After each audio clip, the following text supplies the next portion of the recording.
Family reunification की जो appointment थी वो ओपन हुई हैं येस्टरडे। कुछ लोगों ने उनको बुक करवाया है। आप भी इनकी हेल्पलाइन पे फ़ोन करें और अपॉइंटमेंट्स को बुक करवाएं। येस्टरडे हमें एक हमारे फॉलोअर्स हैं, उन्होंने सेंड की डिटेल। मैं ये नहीं कहता कि उन्होंने गलत सेंड किया होगा, उनको भी किसी ने डेफिनेटली आगे से सेंड किया होगा। हमें एक उन्होंने स्क्रीनशॉट सेंड किया जिसके ऊपर लिखा हुआ था कि 1 दिसंबर 2022 जो है वो डन हो गया, यानी दिसंबर जो है वो स्टार्ट हो गया।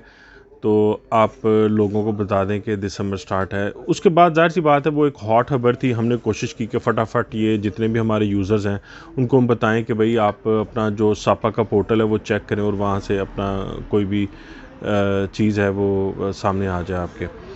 तो वो लेटर ऑन हमने जब इसको वेरीफाई किया बड़ा डिटेल में, यानी जो जितने भी हमारे सोर्स थे, दोस्त थे, जानने वाले थे, सबसे इंफॉर्मेशन हमने ली जो यानी इन है इसके अंदर से।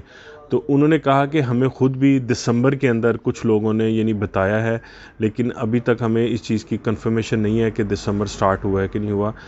लेकिन it doesn't make any difference. अगर मैं मिसाल करता हूँ अक्टूबर, नवंबर, दिसंबर जो है ये अभी तक एक एग्जांपल करता हूँ स्टार्ट नहीं है किसी वजह से, तो it doesn't make any difference. उसकी वजह यह है कि पहले उन्होंने अप्रैल वालों को उन्होंने क्लियर करना है। अप्रैल जैसे अभी स्टार्ट है इस वक्त, उन्होंने उसको अपॉइंटमेंट देना शुरू कर दिया है। और उसमें अपॉइंटमेंट्स का एक चीज़ आ रही है कि पहले वीक में जब ओपन होती हैं तो वो आपको ज़्यादा लंबी अपॉइंटमेंट शो नहीं करता। तो जो अप्रैल की अभी तक शो हो रही है वो अप्रैल का जो मैक्सिमम सेकंड वीक का स्टार्ट है वो शो हो रहा है, और उसके बाद जो अगले वीक्स हैं, अगली डेट्स हैं, अगली अपॉइंटमेंट्स हैं वो शो नहीं हो रही।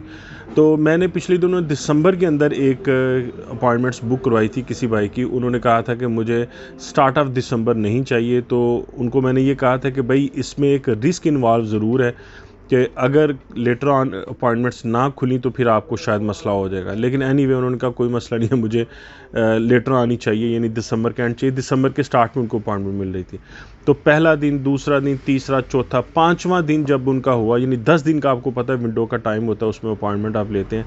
जब पाँचवा दिन था या छठा दिन था तब उन्होंने चेक की तो वो दिसंबर के एंड तक चलेगी। उस होता ही है कि बहुत से लोग वहाँ पे अपॉइंटमेंट्स को बुक करते हैं और उन अपॉइंटमेंट्स के अंदर जब वो बुक कर लेते हैं तो फिर वो डेट्स बुक हो जाती हैं, फिर अगला वीक उसका वो शो होना शुरू हो जाता है और उसके अंदर ज़्यादा सेफ जो है वो शो होते हैं। लेकिन उसमें वही बात है कि रिस्क इन्वॉल्व हो जाता है। पता नहीं, बाज़ दफ़ा डर ही लगता है कि वो खुलें या ना खुलें। अगर आपके डॉक्यूमेंट्स पूरे हैं तो आपको कोई ज़रूरत नहीं है वेट करने की। तो बाज़ दफ़ा होता है कि बंदों के डॉक्यूमेंट्स पूरे नहीं होते तो उनको फिर इंतज़ार करना पड़ता है कि थोड़ा सा यार आगे कर लेते हैं, थोड़ा सा आगे कर लेते हैं। लेकिन उसमें जैसे मैंने कहा रिस्क इन्वॉल्व होता है, तो अपने रिस्क पे ये चीज़ करिएगा। लेकिन मैं आपको बता रहा हूँ कि जब मैंने एक अपॉइंटमेंट बुक करवाई वो दिसंबर का स्टार्ट शो कर रही थी, लेकिन एंड ऑफ द डे जब उसको हमने बुक किया तो वो दिसंबर का आखिरी जो वीक है एंड पे जाके बिल्कुल वहाँ पे हमें अपॉइंटमेंट मिल गई। पाँचवा या छठा दिन था जब वो उनको अपॉइंटमेंट के लिए ईमेल आ गई हुई थी। तो अप्रैल स्टार्ट है इस वक्त, और ये अच्छी बात है कि इस वक्त चीज़ें जो हैं बड़ी स्ट्रीमलाइन के तौर पे बड़ी अच्छी चल रही हैं इमिग्रेशन की तरफ से। फैमिली की अपॉइंटमेंट्स के लिए भी आपको फ़ोन करना चाहिए और चेक करें कि क्या स्टिल अभी अवेलेबल हैं कि नहीं हैं। लोगों को बुक करना चाहिए। बाकी तेज़ी से जितना सिस्टम चल रहा है, मैं ये समझता हूँ कि अगर इन्होंने अपॉइंटमेंट्स भी सब लोगों के लिए इकट्ठी खोल दी तो ये फिर बड़ी ज़्यादती हो जाएगी बहुत से लोगों के साथ। यानी जो अप्रैल और मई वाले हैं, बाज़ दफ़ा बंदे नहीं बुक करवा सकते जल्दी में, और फिर ये होगा कि जो अगर अगली खोल देंगे जुलाई, अगस्त, सितंबर या अक्टूबर, नवंबर की या दिसंबर तक खोल देंगे अपॉइंटमेंट सबके लिए। सेकंड ईमेल जिसको हम बोलते हैं, अब फर्स्ट ईमेल सेकंड ईमेल कोई नहीं है, बस एक ही है। पोर्टल के अंदर आपको एक मैसेज आता है प्री शेड्यूल का, उसके बाद आपको एक ईमेल आती है कि you have a new message in your Sapa portal. तो जब आप वहाँ पे जाते हैं तो तब आप अपॉइंटमेंट बुक करवा सकते हैं। उस ईमेल की बेस पे आप फिर आपको कंफर्म होता है। अपॉइंटमेंट बुक करवाने से पहले आप याद रखिएगा कि आपने वो जो मैसेज है वो रीड करना लाजमी है। बाज़ दफ़ा आप बुक नहीं करवा सकते, आप देखेंगे कि बुक करवाना चाहेंगे तो वो कहेगा नहीं जी बुक नहीं कर सकते, और आपका एक मैसेज है वो पेंडिंग है उसके अंदर रीड करने के लिए। तो पहले आप उसको जो मैसेज हैं, टॉप पे एक मैसेज का ऑप्शन मीन्स आ जाए पुर्तगीज़ के अंदर होता है, अगर इंग्लिश में करेंगे तो मैसेज आ जाएगा। जब तक आप उसको नहीं करेंगे तब तक आपको वो रीडेबल तब तक आपको वो बुक करने के लिए इजाज़त नहीं देगा। तो तेज़ी से चीज़ें चेंज हो रही हैं पुर्तगाल की इमिग्रेशन के अंदर। वो नेशनैलिटी का जो लॉ था, बड़ी कोशिश की मैंने कि मैं कल उसकी वीडियो बना दूँ, अनफॉर्चुनेटली नहीं बना सका। मैंने वो सारी डिटेल भी रखी हुई थी, सारा कुछ किया हुआ था, लेकिन अभी ये बहुत ज़रूरी था, ये वाला जो टॉपिक था कि जिसके अंदर हमने भी बता दिया कि भाई दिसंबर जो है वो उन्होंने कंप्लीट कर दिया। कंप्लीटेड से मुराद ये है कि दिसंबर टच कर दिया उन्होंने। और जितने हमारे सोर्स थे, जैसे मैंने आपको बताया कि उनसे जब हमने कंफर्म किया, उन्होंने कहा जी हमें भी शॉर्ट्स आए हुए हैं, हमें भी बताया गया लोगों ने कि भाई दिसंबर स्टार्ट हो गया।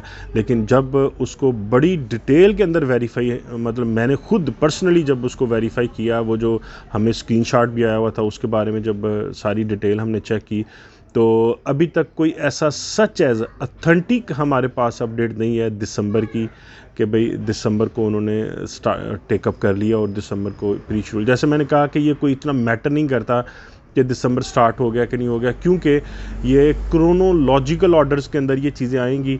अभी जैसे आपको पता है कि अप्रैल उन्होंने स्टार्ट किया है, तो अप्रैल वाले ही अपनी अपॉइंटमेंट बुक करवा लें। इसी तरह जब मई की बारी आएगी तो मई वाले बुक करवाएंगे।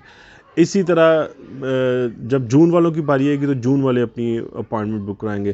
तो ये कोई ऐसा मतलब कोई टेंशन वाली बात नहीं है, कोई परेशानी वाली बात नहीं कि सितंबर ना, कोई कुछ भी नहीं है। ये मैं बता रहा हूँ, सितंबर आ गया तो ये नहीं है कि सितंबर वाले जंप करके अप्रैल वाली जगहों पे आ जाएंगे, कुछ नहीं ऐसा होना, ठीक है। या वो जून वालों की जगह पे आ जाएंगे, ऐसा नहीं होगा। ये क्रोनोलॉजिकल ऑर्डर उन्होंने कर दिया हुआ है। अप्रैल उठाएगा, मई उठाएगा, जून उठाएगा, फिर इसी तरह जुलाई, अगस्त, सितंबर, अक्टूबर, नवंबर, दिसंबर। तो ये एक रूटीन वाइज ही सबकी बारी आनी है। ये मेरा नहीं ख्याल कि इसको किसी भी सूरत में वो किसी महीने को जंप करवा के तो वो कहेंगे भाई अभी अप्रैल वाले की खोलिए तो आज इस सितंबर वाले भी उठा लें जनाब, के अप्रैल के अंदर आप भी अपनी बुक करवा लें। ऐसा बिल्कुल भी कोई पॉसिबिलिटी के अंदर कोई चीज़ नहीं आनी है आपको। आप एस्टिमेटेड ज़हन में रखें इस बात को। मैं एक अपनी असेसमेंट के अंदर मैं चीज़ें बता रहा हूँ कि कम से कम 2 महीने पहले आपको मेरी असेसमेंट के अंदर ये बात करूँ, मिसाल करें सितंबर वाले हैं, अगर उनको अपॉइंटमेंट की बारी आएगी तो वो तकरीबन जून, जुलाई, अगस्त, जुलाई के अंदर उनकी पॉसिबिलिटी है सितंबर वालों को जो ईमेल के लिए जो अपॉइंटमेंट के लिए जो ईमेल आती है वो उनको आएगी। तो किसी किस्म का ये कोई टेंशन वाली बात नहीं है किसी बंदे के लिए भी। एक बारी से बारी आनी है सबकी। हाँ, ये एक ख्वाहिश ज़रूर है हमारी कि इमिग्रेशन को स्ट्रीमलाइन होना चाहिए, तेज़ होना चाहिए। ये जो 2.5-3 साल तकरीबन आलमोस्ट एक बंदा लगा देता है, वो एक तो नेशनैलिटी के अंदर किसी खाते में काउंट नहीं होते, दूसरा एक अच्छा खासा टाइम है ये वाला। आपको पता है कि पुर्तगाल में जब आप रह रहे होते हैं तो लाइफ इतनी आसान नहीं है। तो अपना बहुत सारा ख्याल रखिएगा।